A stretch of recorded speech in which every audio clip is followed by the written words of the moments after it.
Look at your mind. Do not look away. Look at it. It is a crowded room, a marketplace of screaming merchants, a storm of shattered glass. You cannot find your own voice because it is buried under a mountain of debris.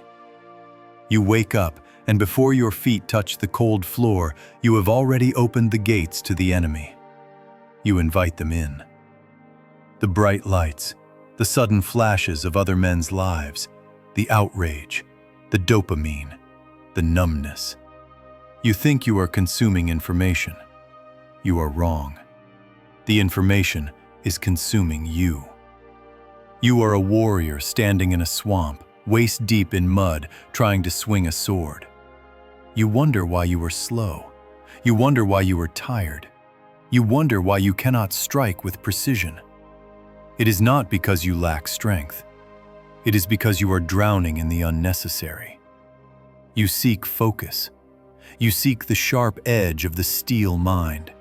But you cannot sharpen a blade that is covered in rust and mud. First, you must clean it. In the ancient philosophy of the East, specifically within the methodology of Seiketsu, there is a truth that the modern world has forgotten. Seiketsu is often translated as cleanliness or standardization in the industrial world. But to the warrior, to the samurai, to the seeker of the way, it means something far more dangerous. It means purity. It means the ruthless removal of the impure. It is the art of the empty chamber. Your mind was designed to be a sanctuary, a dojo where only one master trains. Instead, you have turned it into a brothel, open to any passerby who waves a colorful flag. You feel this heavy weight in your chest. That is the clutter. You feel that inability to sit in a chair and read a single page without reaching for your device. That is the addiction to the noise. You are afraid of the silence, because in the silence, you must meet yourself, and you do not like who you meet. Today, we sweep the floor. We do not organize the mess. We do not manage the distraction. We burn it. We will walk through the 3 timeless principles of this purification. This is not about productivity hacks. This is not about getting more done. This is about reclaiming the sovereignty of your soul. This is about survival. Here are the 3 laws of the empty chamber. The first principle is Seiri, the sorting. But let us call it by its warrior name, the Ruthless Cull. You walk through life gathering stones. You pick up a worry here, a desire there, a grudge from 3 years ago, a useless fact about a celebrity you hate, a recurring fantasy of a future that will never happen. You put them in your pack. You carry them. And then you ask, why is the path so difficult? Why are my legs so heavy? The modern man believes that more is better. More apps, more contacts, more tabs open, more options. He believes that if he has everything, he will be prepared for anything. This is the logic of a hoarder, not a warrior. Musashi did not carry 10 swords. He carried what was needed to kill. If he carried 10, he would stumble. If he carried 10, he would be slow. In the moment of life and death, hesitation is the only sin. And clutter creates hesitation. Seiri is the act of looking at everything in your mental space and asking a single, brutal question. Does this serve the mission? If the answer is no, it must die. This is not a negotiation. You do not say, I might need this later. You do not say, I will just check it for a second. You cut it. Look at your environment. It is a mirror of your mind. If your desk is covered in trash, your mind is covered in fog. If your phone is filled with apps that drain your spirit, your soul is leaking energy. You must become a butcher of the unnecessary. You must identify the weeds in your garden. The distractions you claim to hate are actually things you love. You love them because they protect you from the work. They protect you from the pain of discipline. The cull requires you to be cold. You must look at your habits, the morning scroll, the evening binge, the constant checking of messages, and see them for what they are. Parasites. They are feeding on your time. They are drinking your potential. To practice Seiri is to stand at the door of your mind with a drawn sword.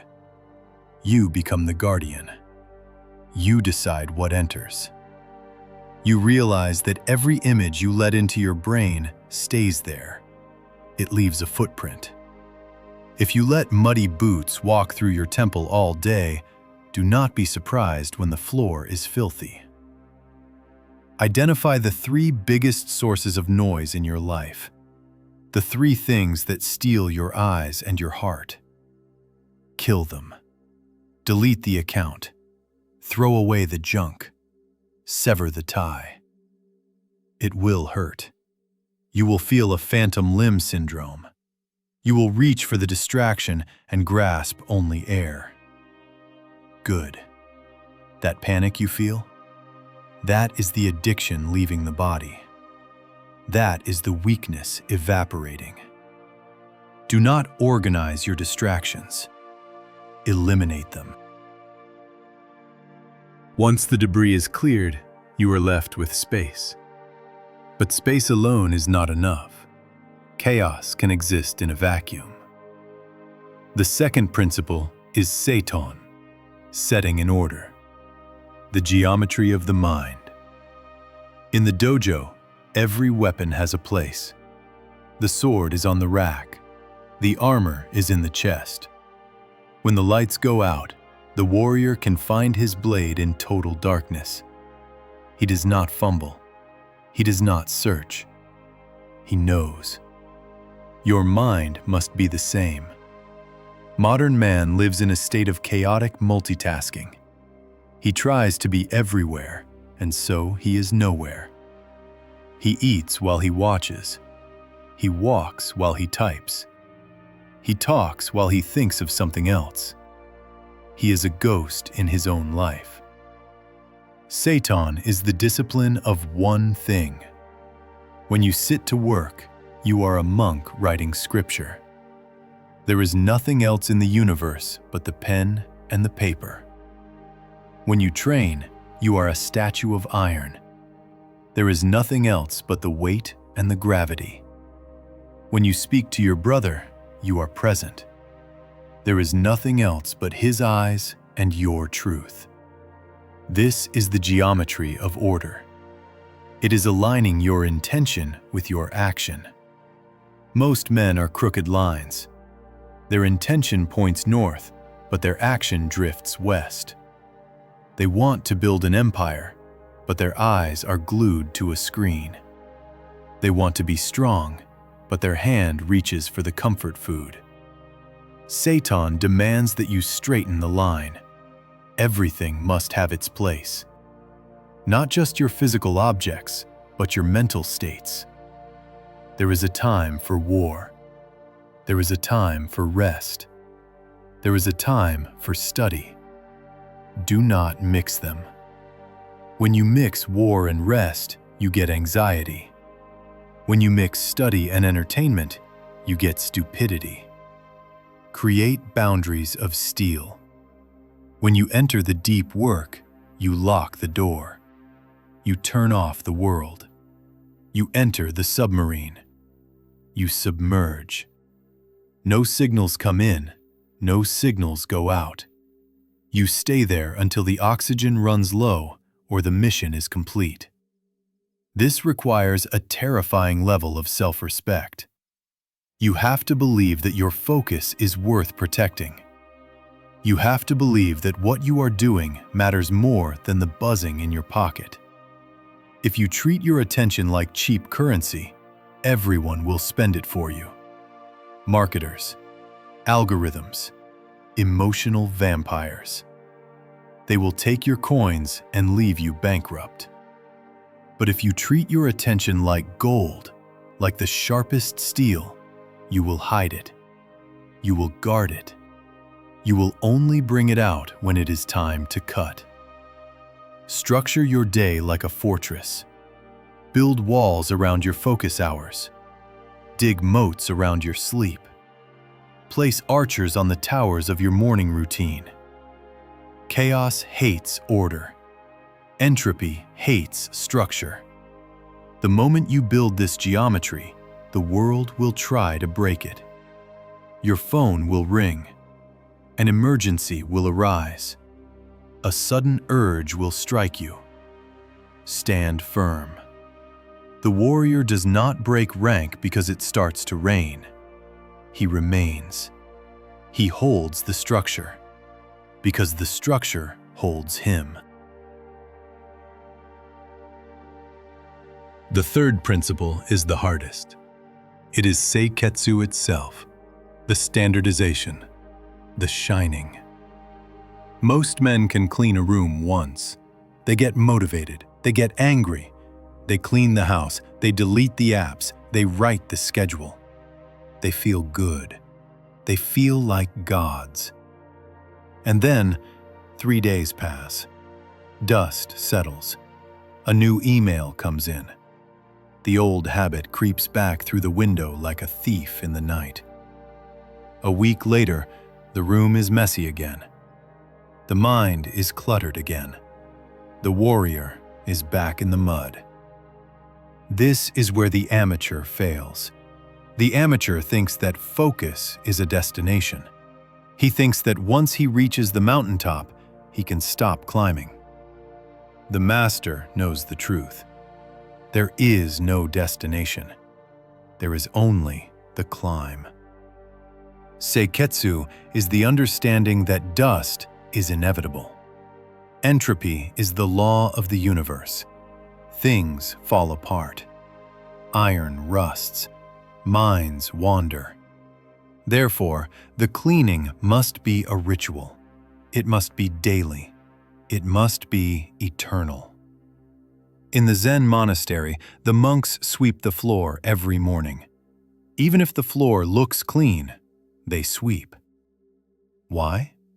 Because the act of sweeping is not just about the dust on the wood.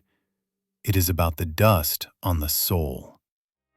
You must institute a standard of mental hygiene that you do not violate. Every morning, you must wake up and reset the room. You must remind yourself of who you are. You must reaffirm your mission. You must sweep away the dreams of the night and the anxieties of the coming day. Every evening, you must review. You must look at your blade. Is it nicked? Is it dull? Did you let a distraction slip through your guard today? Do not judge yourself with emotion. Do not weep over your failure. Just observe it. I lost focus at 2 p.m. Why? Because I was tired. Because I did not eat. Because I allowed my phone to be in the room. Good. Now you know. Correct it. Seiketsu means standardizing. It means setting a standard below which you will not fall. A modern man has no standards. He accepts whatever state of mind he wakes up in. If he wakes up sad, he is sad. If he wakes up scattered, he is scattered. He is a leaf blowing in the wind. You must be the stone. You set the standard. I do not touch the digital world until I have trained my body. That is a standard. I do not consume content that makes me weak. That is a standard. I do not speak words that I do not mean. That is a standard. When you deviate, and you will deviate, you simply return. You sweep the floor again. You do not quit the monastery because you dropped a bowl. You pick up the pieces. You sweep. You begin again. This is the secret of the steel mind. It is not that the steel never gets cold or hot. It is that the steel endures the process. It is forged over and over and over again. So, here you stand. The broom is in your hand. The door is open. You are terrified. I know why. You are afraid that if you eliminate the distractions, if you silence the noise, if you sweep the floor clean, you will find that the room is empty. You are afraid of your own hollowness. You use the noise to fill the gaps in your character. You use the constant stream of data to hide from the fact that you do not know what you want. You do not know where you are going, and you do not know who you are. The distraction is your shield. It protects you from the terrifying responsibility of being a man. If you are distracted, you have an excuse. I didn't have time. I got sidetracked. The world is so crazy right now. If you are focused, if the room is clean, if the blade is sharp, and you still fail, then there is no excuse. Then the failure is yours. That is the weight of the steel mind. It strips you of your excuses. It leaves you naked in the cold light of truth. But this is also your liberation. The empty room is not a void to be feared. It is a canvas to be painted. It is a space where a fire can finally burn without being suffocated by the weeds. When you clear the mud, you find the solid ground. When you silence the screams, you hear the whisper of your intuition. That whisper is the only guide you will ever need. It has been trying to speak to you for years, but you have been too busy scrolling to listen. Stop running from the emptiness. Embrace it. The warrior sits in the empty cave and finds the universe. The modern man sits in the crowded city and finds nothing but loneliness. Make the choice. Will you continue to be a vessel for other men's garbage? Will you continue to be a slave to the red notification badge? Will you continue to trade your life for a hit of cheap dopamine? Or will you sweep the floor? Close your eyes. Visualize your mind as a great hall. High ceilings, stone walls. Right now, it is filled with smoke and trash. See yourself standing at the entrance. You hold a torch. Feel the heat of the fire. Burn the trash. Watch it turn to ash. Sweep the dust out the door. Watch it blow away in the wind. Place your purpose in the center of the room. A single, heavy anvil. Nothing else remains. The air is cold. The silence is absolute. This is your domain. You are the keeper of the gate. From this moment on, nothing enters without your permission. No noise, no weakness, no drift. Only the essential. Only the true. The floor is clean. The mind is steel. Walk the path.